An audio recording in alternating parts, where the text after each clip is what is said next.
مونږ مسلمانو د پاره جنوري او فروری نه دي، بلکې مونږ مسلمانو د پاره محرم، صفر، ربیع الاول، ربیع الثانی، جمادی الاول، جمادی الثانی، رجب المرجب، شعبان المعظم، رمضان المبارک، شیوال، ذیقعد، دا زمونږ 12 میاشتې دي.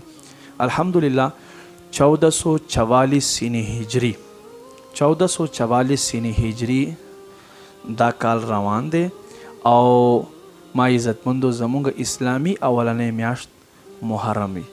نو دا زده کوي. دویمه خبر یو خدا دی چې مونږ خلک نادانه دي، له علم نه لرې دي، بس دوی هم په دې عیش و عشرت کې راشي او نوی کال دی مبارک شه، نوی کال دی مبارک شه. نه، دا د اغیارو دی. اغیارو مطلب د یهود و نصارا. نو یهود و نصارا پسې تک کولو نه قرآن و حدیث مونږه منع کړي یو. اگر چې نن سبا هر یو شیز په انګریزي کې دی، خو دا کال مناو کول دا خو په انګریزي کې نه دی که نه. نو په کار دی چې مونږ خپل اسلامي کال مناو کو د سپوږمۍ په حساب سره.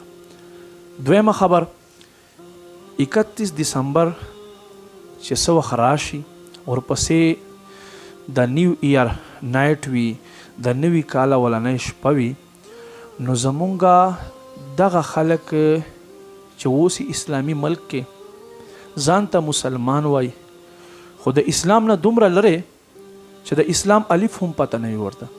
هغه خلک بیا په دې شپه باندې شرابونه څکي، زناګانې کوي، مختلف قسم خرافات کوي او دا ډزې کوي.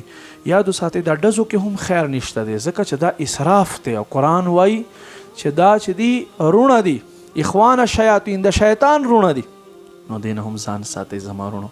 او بل زمونږ افسوس دا دی په دې اسلامي ملک کې چې نوم اسلامي دی، دومره شراب په دې شپه باندې څکلی کېږي چې له بهر ملک نه راوختلی کېږي ختم شي او د زنا اډې ډکې وګرځېږي.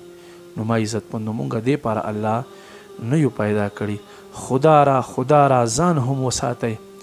او زما څومره چې مسلمانان رونه دي او هغه غریبان نه دي خبر، هغوی ته دا پیغام ورسوئ چې د یهود و نصارا له دې چال چلن نه وځي.